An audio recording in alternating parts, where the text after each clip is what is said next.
Hello everyone. तो कैसे हो आप सभी? Hopefully you all are doing good. Welcome back to my channel.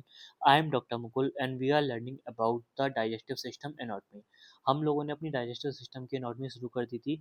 उसमें भी हम अपने दो लेक्चर्स ऑलरेडी कवर कर चुके हैं, जिसमें मैंने पहले लेक्चर में आपको बताया था कि डाइजेस्टिव सिस्टम क्या होता है, उसकी एनाटॉमी किस तरीके से एस्टेब्लिश होती है तुम्हारी बॉडी में। ठीक है। दूसरे लेक्चर में मैंने आपको बताया था कि ईसोफेगस की एनाटॉमी क्या होती है। ठीक है। तो जिन भी स्टूडेंट्स ने हमारी वो वीडियोस नहीं देखी हैं, वो जाके वीडियोस विजिट कर सकते हैं। तो पहले मैं आपको बता देता हूँ कि आपको पूरे थ्रू आउट द चैप्टर किन किन पॉइंट्स पे बात करना है।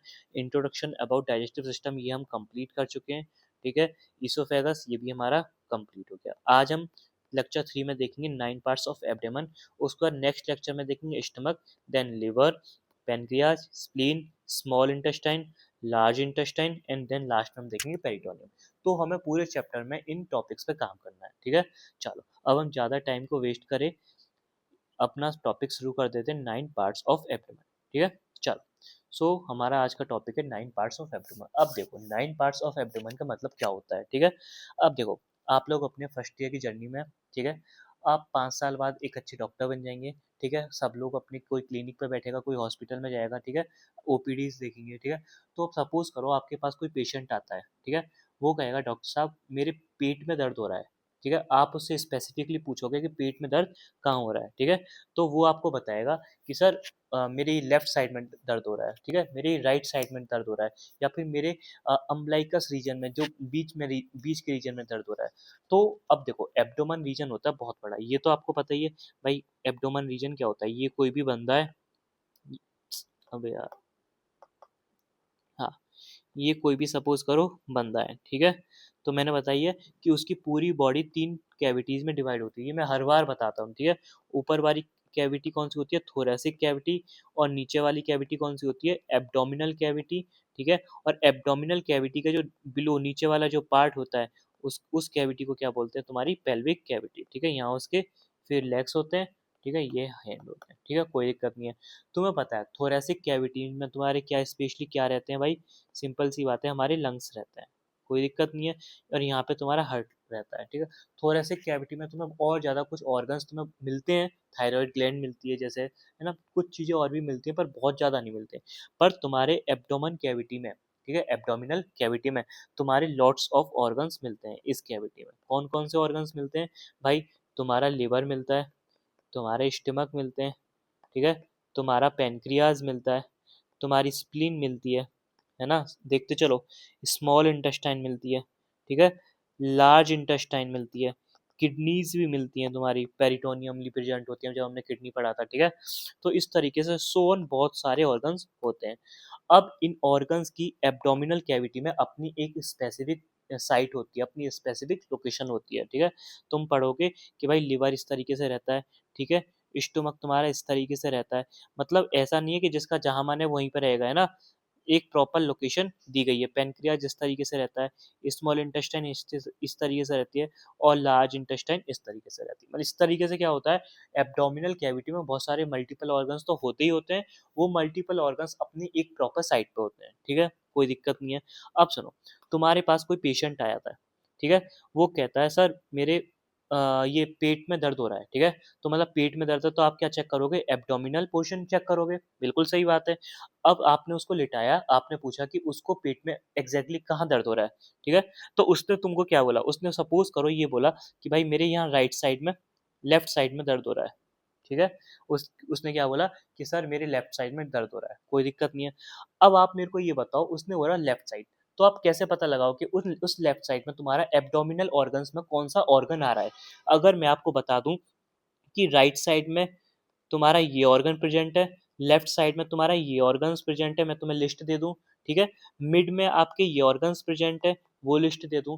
तो जब पेशेंट अपना पेन बताए, अपनी प्रॉब्लम बताए, तो आप समझ जाओगे। जब उसने बोला कि लेफ्ट साइड में ये प्रॉब्लम है मेरे को, तो आप समझ जाओगे कि मतलब लेफ्ट साइड में तुम्हारे ये 3 ऑर्गन्स तुम्हारे प्रेजेंट होते हैं। सपोज करो एक्स वाई जेड, ये तीनों ऑर्गन्स तुम्हारे लेफ्ट साइड में प्रेजेंट होते हैं। तो आप आपकी एकदम से क्लिनिकल प्रैक्टिस में क्या हो जाएगा, आप समझ जाओगे कि भाई मतलब लेफ्ट साइड में दर्द है, तो इसका मतलब कहीं ना कहीं एक्स वाई जेड में से तीनों में से किसी एक में प्रॉब्लम चल रही है। ठीक है। उससे क्या होगा, आपको चीजें आसानी हो जाती हैं। ठीक है। एग्जामिन करना बहुत आसानी हो जाती है और एग्जामिनर बहुत करेक्ट तरीके से कर पाते हो। ठीक है। तो इसीलिए हमने क्या करा, हमने क्या करा, कोई भी बंदा है, हाँ कोई भी बंदा है, सपोज करो ये कोई भी बंदा है, ठीक है। अब देखो, ठीक है, तो हमने उसके जो एब्डोमिनल वाला पार्ट है, भाई सपोज करो ये थोरेसिक पार्ट है डायफ्राम के ऊपर, इससे हमें कोई मतलब नहीं है, ठीक है, ये थोरेसिक पार्ट है। एब्डोमिनल वाला जो ये वाला पार्ट है इतना, ठीक है, इस एब्डोमिनल पार्ट में हमने पता है क्या करा, और अच्छे से बना देता हूँ, रुक जाओ, ये है एब्डोमिनल वाला पार्ट, ठीक है। इस एब्डोमिनल वाले पार्ट में हमने क्या करा, कुछ इमेजिनरी लाइंस ड्रॉ करी, ठीक है। कितनी लाइंस ड्रॉ करी हमने, दो तो हॉरिजेंटल लाइंस ड्रॉ करी, ठीक है, और दो वर्टिकल्स लाइन ड्रॉ करी। जब तुम दो हॉरिजेंटल लाइन ड्रॉ करोगे, मैं तुम्हें बाद में बताऊंगा कि वो हॉरिजेंटल लाइन कहाँ से कहाँ तक ड्रॉ करनी है और वर्टिकल लाइन कहाँ से कहाँ तक ड्रॉ करनी है। जब आप दो हॉरिजेंटल लाइंस ड्रॉ करोगे, है ना, दो वर्टिकल लाइंस ड्रॉ करोगे, तो आपके 9 रीजन्स बन जाएंगे। सिंपल सी बात है ना, कैसे, मैं आपको दिखा देता हूँ। सपोज करो तुमने दो वर्टिकल लाइंस इस तरीके से ड्रॉ करी, ठीक है, और दो हॉरिजेंटल लाइंस तुमने इस तरीके से ड्रॉ करी, तो अब ये बताओ तुम्हारे कितने रीजन्स बन गए, तुम्हारे 9 रीजन्स बन गए। कौन कौन से, 1 2 3 4 5 6 7 8 9। ये जो लाइंस है ना, ये लाइंस कैसी होती हैं, इमेजिनरी लाइंस, मतलब ये ऐसा कुछ नहीं है कि ये लाइंस हमारे एब्डोमन रीजन में प्रेजेंट होती हैं या फिर अंदर प्रेजेंट होती हैं, है ना। ये जो रीजन्स हमने बनाए, ये रीजन्स भी कौन से होते हैं, तुम्हारे इमेजिनरी रीजन्स होते हैं, है ना। ये मत सोचना कि मैं अगर किसी का एब्डोमेन कट करके देखूं, ट्रांसफर सेक्शन करके देखूं, तो मुझे उसके अंदर ये रीजन्स दिख जाएंगे, नहीं भाई। सिंपल सी बात है, हमने ये रीजन्स इमेजिनरी बनाए, ठीक है, ये लाइन ड्रॉ करी है पेन से या फिर स्केच से किसी बंदे के एब्डोमेन पे, और हमने 9 रीजन्स बना दिए हैं। अब क्या करा है, ये जो 9 रीजन्स है ना, इन्हीं 9 रीजन्स के अंदर तुम्हारे एब्डोमिनल कैविटी के जितने भी ऑर्गन्स हैं, सब इन्हीं 9 रीजन्स के अंदर प्रेजेंट होते हैं। आ गई बात समझ में। अब सुनो, ऐसा कुछ नहीं है कि एक रीजन में एक ही ऑर्गन होगा, ऐसा कुछ नहीं है। मतलब एक रीजन में मल्टीपल ऑर्गन्स हो सकते हैं, पहली बात, ठीक है। मतलब एक रीजन में क्या हो सकते हैं, मल्टीपल ऑर्गन्स हो सकते हैं, ठीक है।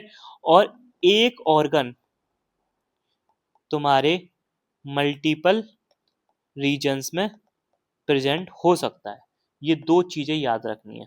मतलब मैंने क्या बोला है, एक रीजन में मल्टीपल ऑर्गन्स हो सकते हैं और एक ऑर्गन तुम्हारे मल्टीपल रीजन्स में प्रेजेंट हो सकता है। मतलब मैं अगर बात करूं तो यहाँ पे तुम्हारा स्टमक भी प्रेजेंट हो सकता है, सपोज करो, और यहाँ तुम्हारी पेनक्रियाज भी आ सकती है, ठीक है। और दूसरी बात अगर मैं बात करूं, तो तुम्हारा स्टमक इस वाले रीजन में भी प्रेजेंट हो सकता है, इस वाले में भी प्रेजेंट हो सकता है, और इस वाले में। अब तुम कहोगे सर तीन तीन रीजन्स में स्टमक कैसे प्रेजेंट होगा, तो भाई सपोज करो तुम्हारा स्टमक इतना बड़ा है, तो उसका कुछ पार्ट तो ऊपर वाले रीजन में जाएगा, ठीक है, कुछ पार्ट तुम्हारा ये नीचे वाले रीजन में जाएगा, कुछ पार्ट इस रीजन में जाएगा, ठीक है। अगर मैं इसको कलर कर दूं, ये देखो, ये स्टमक है जिसको मैंने कलर करा है। अब तुम बताओ, ये स्टमक इतना पूरा है, तो ये कितने रीजन्स में आ रहा है ना। अभी हम एक इसमें भी आ रहा है, इसमें भी आ रहा है, इसमें भी आ रहा है, और इसमें भी कुछ पार्ट आ रहा है, और इसमें भी कुछ पार्ट। तो इस तरीके से एक ऑर्गन तुम्हारे मल्टीपल रीजन्स में प्रेजेंट हो सकता है, पर तुम्हें ये पता चल जाएगा कि भैया कौन सा ऑर्गन किस रीजन में प्रेजेंट है, ठीक है। चलो, तो ये बात होती है हमारे 9 पार्ट्स ऑफ एब्डोमेन की, कि 9 पार्ट्स ऑफ एब्डोमेन क्या होता है, ठीक है। चलो, तो पहला पॉइंट पढ़ते हैं, the abdomen is divided into 9 regions. जो तुम्हारा एब्डोमिनल कैविटी या एब्डोमेन है, not a abdominal cavity, abdominal cavity नहीं कह सकते इसको, एब्डोमन कहेंगे, ठीक है, क्योंकि हम सरफेस पे इमेजिनरी लाइंस ड्रॉ करते हैं, नॉट इन कैविटी, ठीक है। So the abdomen is divided into 9 region. तुम्हारा एब्डोमन 9 रीजन्स में डिवाइड होता है, to help the doctors and students describe the location of organ clearly. मैंने आपको पहले ही बताया, भाई पेशेंट तुम्हारी क्लिनिक पे आ रहा है, पेशेंट तुम्हारे हॉस्पिटल में आ रहा है, वो कह रहा है कि सर मेरे को राइट हैंड साइड पर दर्द हो रहा है, पेट में, ठीक है। तो आपको तुरंत समझ जाना चाहिए कि राइट हैंड साइड में कौन सा ऑर्गन प्रेजेंट है।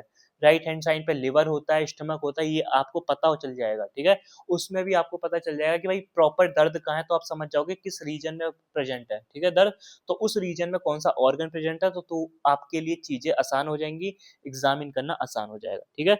So these 9 regions of abdomen are imaginary. मैंने आपको बोला था ना, ये जो एब्डोमेन रीजन बनाए ये 9, ये इमेजिनरी होते हैं। ऐसा कुछ नहीं है कि भाई किसी के एब्डोमेन पे लाइन खींची हुई है, ऐसा कुछ नहीं है। या फिर आप उसको ट्रांसवर्स सेक्शन करके देखोगे तो ऐसा कुछ नहीं है, अंदर ये बॉक्सेस बने हुए हैं, ठीक है। तो ये इमेजिनरीज होते हैं, ठीक है। These 9 regions are made up of 4 imaginary lines. मैंने आपको बताया था, 2 तो होती हैं तुम्हारी हॉरिजेंटल और 2 होती हैं वर्टिकल, ठीक है। 4 इमेजिनरी लाइन्स कौन कौन सी होती हैं? 2 vertical lines and then 2 horizontal lines, ठीक है।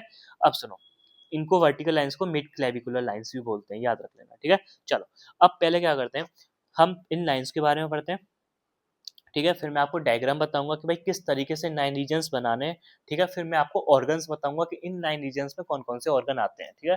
टेंशन मत लो, सब अच्छे से हो जाएगा, है ना। चलो, सो पहले बात करते हैं 2 वर्टिकल लाइन्स। देखो, या लाइन्स बोल लो या प्लेन बोल लो, बात एक है, ठीक है।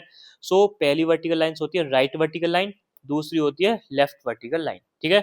These vertical line drawn from mid point of each clavicular, oh sorry, clavicle, and run straight down and end at mid inguinal point. अब देखो, अब आ जाओ, जो मेन हम डायग्राम बनाएंगे अपने, वो अब बनाएंगे, ठीक है। चलो, सपोज करो, अब यार, सपोज करो ये कोई बंदा है ना, थोड़ा समझ लेना, ये बंदा ऐसा ही है, ठीक है। ये देखो, ठीक है, ये कोई बंदा है ना।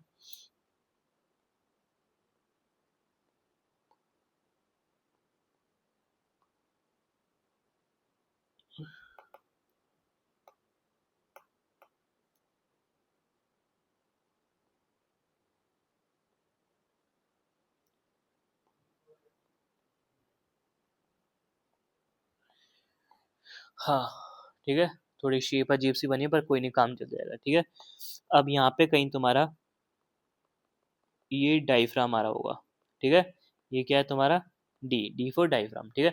सो डायफ्राम से ऊपर ये थोरेसिक कैविटी हो गई, और ये तुम्हारी इतनी हो गई नीचे एब्डोमिनल कैविटी। कौन सी हो गई ये?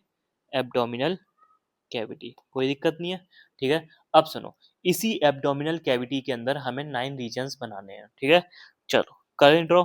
तो पहले क्या करते हैं, सबसे पहली बात, तुम्हें मैं बताता हूँ कि यहाँ पे तुम्हारा कहीं बंदे के यहाँ क्लेविकल बोन्स लगे होंगे। अब तुम कहोगे सर क्लेविकल बोन्स क्या होती हैं?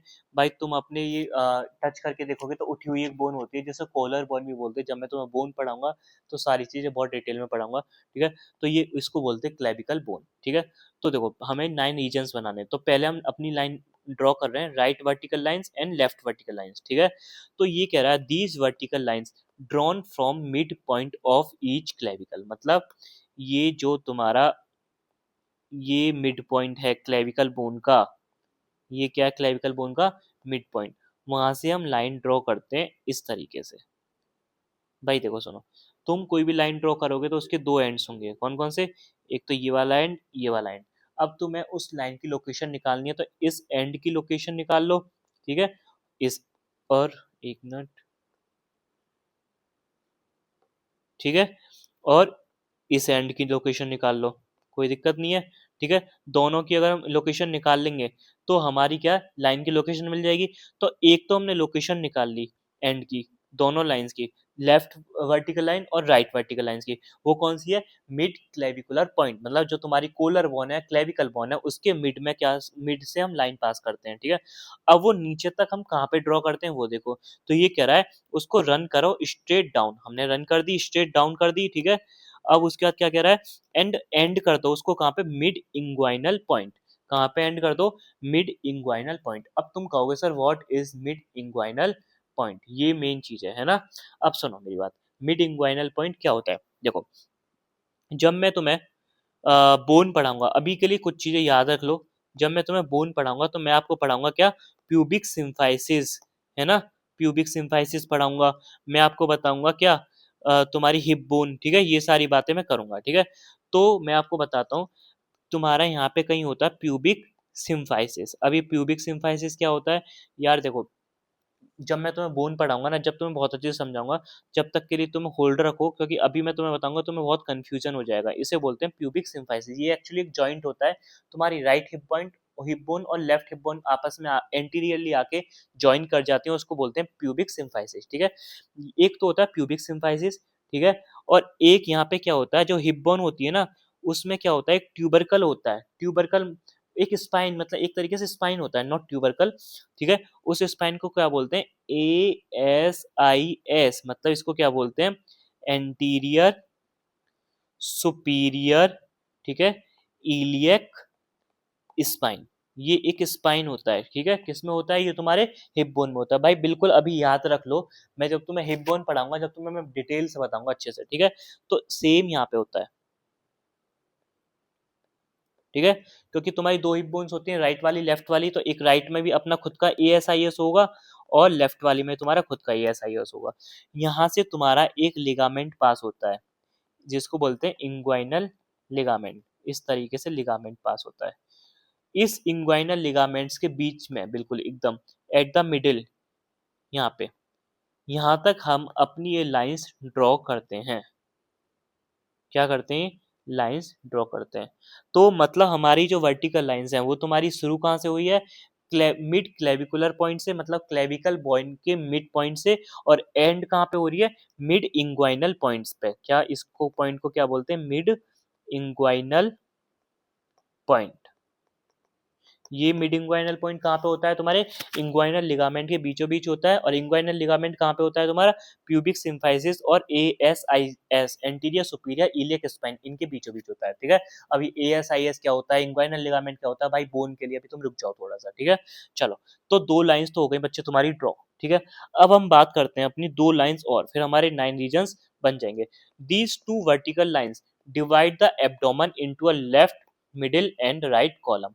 इसने क्या करा, ये जो लाइंस है तुम्हारी, इन्होंने क्या करा, एब्डोमेन रीजन को तीन उसमें डिवाइड कर दिया। किसमें? तुम्हारे 3 रीजन्स में डिवाइड कर दिया। कौन सा? लेफ्ट, मिडल और राइट। अब तुम खुद देखो, लेफ्ट, मिडल, राइट।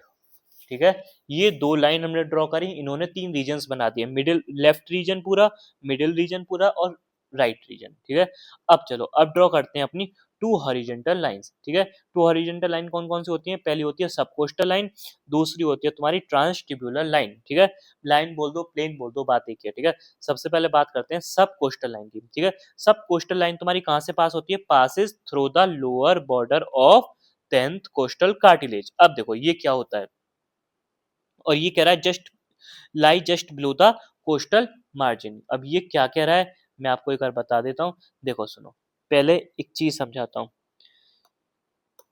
हाँ, देखो पहले मैं एक वर्ड बताता हूँ तुम्हें, कोस्टल मार्जिन। कोस्टल मार्जिन क्या होता है? ठीक है, तुमको बहुत अच्छे से मैंने बताया था जब रेस्पिरेशन पढ़ाया था, कि भाई देखो ये क्या है, तुम्हारा थोरेसिक केज होता है, ये भी बोन वाला पार्ट है। जब मैं तुम्हें थोरेसिक केज पढ़ाऊंगा, जब मैं बहुत अच्छे से बताऊंगा। ठीक है, और ये जो तुम ग्रे वाला पार्ट देख रहे हो, ये क्या है? कोस्टल कार्टिलेज होती है, जो कि तुम्हारी इन रिब्स को इस स्टर्नम के साथ अटैच करती हैं। इतना बेसिक समझो। ठीक है, ये कोस्टल कार्टिलेज होती हैं।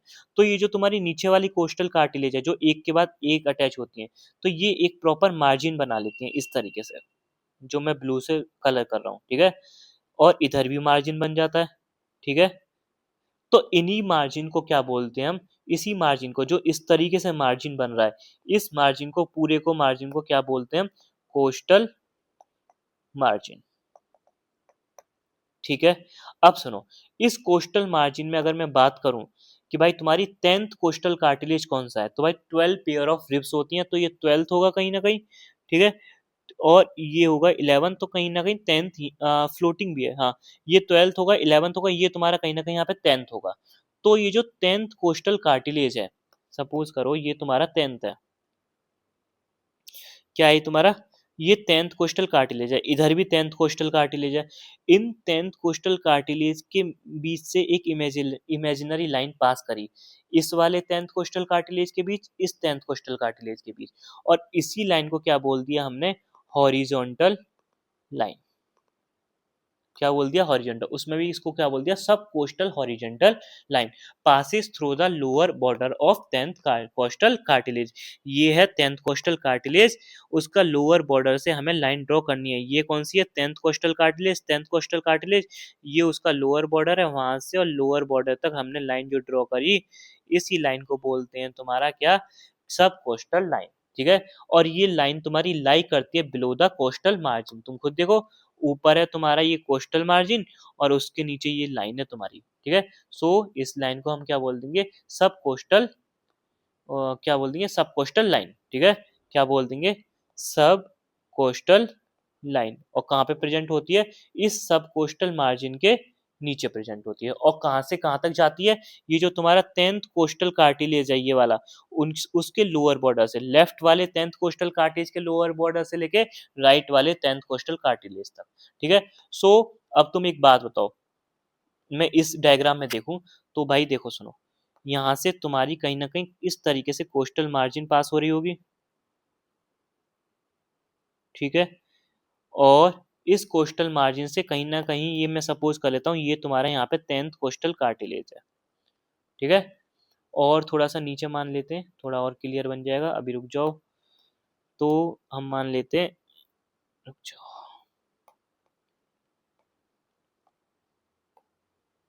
हाँ, हम मान लेते हैं इस तरीके से तुम्हारी कोस्टल मार्जिन पास हो रही है, और यहाँ कहीं तुम्हारा क्या है, टेंथ कोस्टल कार्टिलेज है। तो यहाँ से तुम क्या करो, लाइन ड्रॉ कर दो, एक हॉरिजेंटल लाइन तुम्हारी ड्रॉ हो गई। ठीक है, एक हॉरिजेंटल लाइन तुम्हारी ड्रॉ हो गई। अब दूसरी और ड्रॉ करनी है। ठीक है, तो दूसरी भी कर दो। दूसरी कौन सी है, ट्रांस ट्यूबुलर लाइन, ये पास होती है थ्रू इलियक ट्यूबरकल से। अब तुम्हारा इलियक ट्यूबरकल क्या होता है ना यार, देखो फिर मैं तुम्हें हिप बोन पढ़ाऊंगा, जब तुम्हें बताऊंगा इलियक ट्यूबरकल क्या होता है एक्चुअली। ठीक है, तो भाई जब तक के लिए तुम बस ये जानो, इलियक ट्यूबरकल तुम्हारा कहीं यहाँ पे होता है। ठीक है, तो दोनों दो होते हैं, लेफ्ट वाले एरियक ट्यूबरकल से राइट वाले एरियक ट्यूबरकल तक लाइन ड्रॉ करो, तो तुम्हारे 9 रीजन्स बन जाते हैं। अब कौन कौन से बनते हैं, पहला तो रीजन बनता है तुम्हारा ये वाला, फर्स्ट रीजन। सेकंड रीजन ये हो गया तुम्हारा, नीचे से अगर शुरू करें, थर्ड रीजन तुम्हारा ये हो गया। ठीक है, फोर्थ रीजन तुम्हारा ये हो गया। ठीक है, फिफ्थ रीजन तुम्हारा ये हो गया, सिक्स रीजन तुम्हारा ये हो गया, सेवंथ रीजन तुम्हारा ये हो गया, उसके ऊपर लाइन के ऊपर। तो तुम्हारे टोटल कितने रीजन्स बन गए, ये है ना, ये तुम्हारी एब्डोमिनल कैविटी है, तो इसमें एक रीजन ये रहा, एक रीजन ये रहा, एक रीजन ये रहा। ठीक है, एक ये रहा, एक ये रहा, ये रहा, ये टोटल कितने हो गए, 9 रीजन्स बन गए। आ गया समझ में, चलो अब देखो मैं इसको एक बार और कर देता हूँ। अब मैं तुम्हें यहाँ पे एक्चुअल डायग्राम दिखा देता हूँ, जो मैंने तुम्हारा डायग्राम तुम्हारे लिए बनाया है। देखो ये है, ये तुम्हारे क्या है, 9 रीजन्स है। ठीक है, ये कोई बंदा है, ऊपर जो है ये पूरा, ये क्या है, एक मिनट रुक जाओ। हम्म, अगर मैं बात करूं, ये वाला रीजन कौन सा है, ये थोरेसिक कैविटी है, और उसके नीचे ये क्या, ये थोरेसिक कैविटी जिसको मैंने येलो से कर रहा हूँ। ठीक है, उसके नीचे एब्डोमिनल कैविटी है। एब्डोमिनल कैविटी में हमने 9 रीजन्स बनाने हैं, तो 9 रीजन्स के लिए हमें किस चीज की जरूरत पड़ेगी भाई, 2 वर्टिकल लाइंस और 2 हॉरिजेंटल लाइंस। ठीक है, पहले हम ड्रॉ करते हैं वर्टिकल लाइंस। तो वर्टिकल लाइन तुम्हारी कहाँ से ड्रॉ होती है, तुम्हारे मिड क्लेविकुलर पॉइंट से ड्रॉ होती है। कहाँ से, क्लेविकल बोन के बीच बीच से ड्रॉ होती है ऊपर से, और नीचे आके कहाँ खत्म होती है, मिड इंग्वाइनल पॉइंट पे खत्म होती है। अब मिड इंग्वाइनल पॉइंट क्या होता है, इंग्वाइनल लिगामेंट के जो बीच का पॉइंट होता है उसे बोलते हैं मिड इंग्वाइनल पॉइंट। ठीक है, अभी इंग्वाइनल लिगामेंट कहाँ होता है भाई, प्यूबिक सिम्फाइसिस और AS के बीच में एक लिगामेंट प्रेजेंट होता है। ठीक है, जब हम बोन पढ़ेंगे जब देखेंगे, अभी तुम बस मिड इंग्वाइनल पॉइंट याद रखो। ठीक है, देन 2 हॉरिजेंटल लाइंस होती हैं। एक हॉरिजेंटल लाइंस कहाँ से आती है, 10th कोस्टल कार्टिलेज के लोअर बॉर्डर से जाती है दूसरे 10th कोस्टल कार्टिलेज तक, मतलब लेफ्ट 10th कोस्टल कार्टिलेज से लेके राइट वाले 10th कोस्टल कार्टिलेज तक, एक हो गया। दूसरी तुम्हारी इलियक ट्यूबरकल से पास होती है, लेफ्ट इलियक ट्यूबरकल से लेके राइट इलियक ट्यूबरकल तक। ठीक है, इलियक ट्यूबरकल जब हम हिप बोन पढ़ेंगे जब अच्छे से देखेंगे। ठीक है, तो इससे क्या हुआ, तुम्हारे 9 रीजन्स बन गए। कौन कौन से बन गए भाई, एक तीन तो ऊपर, तीन बीच में, तीन नीचे। ठीक है। जो मैंने ब्लू वाले ये करे हैं, ब्लू वाले ये 3 ऊपर बन गए, ग्रीन वाले 3 बीच में और रेड वाले 3 नीचे। इस तरीके से बन गए 9 रीजन्स। आ गया समझ में? ठीक है। चलो अब इन 9 रीजन्स के हमने नाम रखे हुए हैं। क्या-क्या नाम रखे हुए हैं मैं आपको वो बता देता हूँ। पहला नाम है जो तुम्हारे ऊपर वाला है, ठीक है? एक तो राइट कॉलम होता है, एक मिडिल कॉलम होता है, एक लेफ्ट कॉलम होता है, ठीक है? सो जो तुम्हारे अपर वाला पोर्शन, अपर कॉलम्स में राइट वाला होता है उसे बोलते हैं राइट हाइपोकॉन्ड्रिक, बीच वाले को बोलते हैं एपिगैस्ट्रियम रीजन और लेफ्ट वाले को बोलते हैं लेफ्ट हाइपोकॉन्ड्रिक रीजन, ठीक है।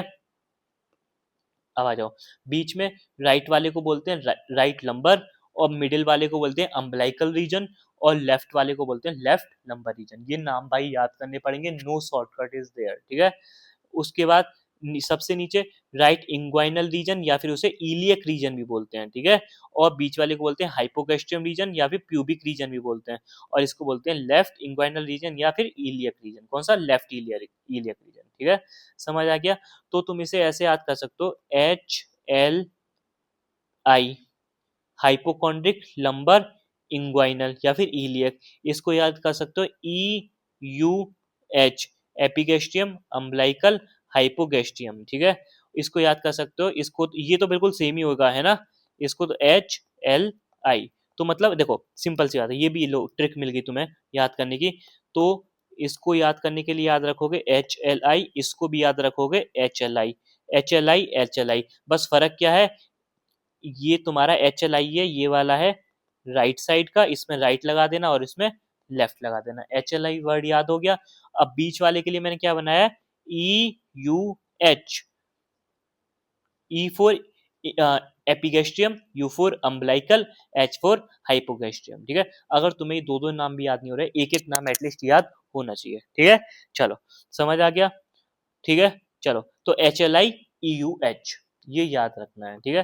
अब हम बात करते हैं examples of organs present in 9 quadrant, मतलब तुम्हारे 9 क्वाड्रेंट्स के अंदर कौन कौन से ऑर्गन्स आते हैं। देखो यार, अब मैंने क्या करा है ना, तुम्हारे 3-3 4-4 एग्जाम्पल्स लिखे हैं। अब मैं आपको ये फोर्स नहीं बोल करूंगा कि भाई तुम्हें ये एग्जाम्पल्स याद करने ही करने हैं, बिल्कुल नहीं करने, ऐसा कोई जरूर मतलब देखो 4-4 करने की जरूरत नहीं है, आप एक एक दो दो एग्जाम्पल याद जरूर रखें। पर क्यों? अगर एग्जाम में सेपरेटली 9 पार्ट्स ऑफ एब्डोमेन आ गया तो आपको वहां पे एग्जाम्पल लिखने ही पड़ेंगे, वरना मार्क्स कट हो जाएंगे, ठीक है। समझ रहे हो ना। तो एटलीस्ट दो दो एग्जाम्पल तो याद कर लेना, अगर 3-3 4-4 भी आपको नहीं होते हैं, पहली बात। दूसरी बात, हम जैसे जैसे अपने चैप्टर्स में आगे बढ़ेंगे, मैं जब आपको स्टमक बताऊंगा तो मैं वहां पे भी आपको लोकेशन बताऊंगा कि स्टमक आपके लेफ्ट हाइपोकॉन्ड्रिक में होता है, राइट हाइपोकॉन्ड्रिक में होता है, इंग्वाइनल में होता है, तो वहां से भी आपको चीजें याद हो जाएंगी, ठीक है। तो अभी जितने एग्जाम्पल याद हो रहे हैं एक दो उतने कर लो, बाकी जब हम सेपरेट सेपरेट पढ़ेंगे तब भी तुम्हें चीजें याद हो जाएंगी, ठीक है। चलो पढ़ते हैं। राइट हाइपोकॉन्ड्रिक रीजन कौन सा है? ये वाला, ये एक मिनट, ये इसको बोलते हैं राइट हाइपोकॉन्ड्रिक रीजन। उसमें कौन कौन प्रेजेंट होता है? Right lobe of liver, not all over the liver, पूरा लिवर नहीं होता, सिर्फ उसका राइट लोब होता है, ठीक है। Gall bladder, upper part of right kidney. अब तुम किडनी देखो, किडनी दो में आती है कम से कम, ठीक है। Next hepatic flexor of colon, मैंने बताया हुआ है हिपैटिक फ्लेक्सर क्या होता है, अभी नहीं पता तो जब हम लार्ज इंटेस्टाइन पढ़ेंगे जब आपको पूरे अच्छे से डिटेल में बता दूंगा, ठीक है। नेक्स्ट है राइट हाइपोकॉन्ड्रिक हो गया। अब आ जाओ लेफ्ट हाइपोकॉन्ड्रिक, उसमें कौन कौन सा होता है? स्प्लीन होता है, फंडस पार्ट ऑफ स्टमक, ठीक है। Upper part of left kidney, splenic flexure of colon, ठीक है। ये भी हो गया। अब आ जाओ एपिगैस्ट्रियम रीजन। एपिगैस्ट्रियम रीजन में तुम्हारा प्रेजेंट होता है stomach, left lobe of liver. देखो कितना वो है, राइट लोब आ गया राइट हाइपोकॉन्ड्रिक में, ठीक है। लेफ्ट लोब आ गया एपिगैस्ट्रियम में, ठीक है। तो मतलब कहीं ना कहीं इस तरीके से यहाँ पे लिवर प्रेजेंट होता है, दोनों उसमें आता है, ठीक है।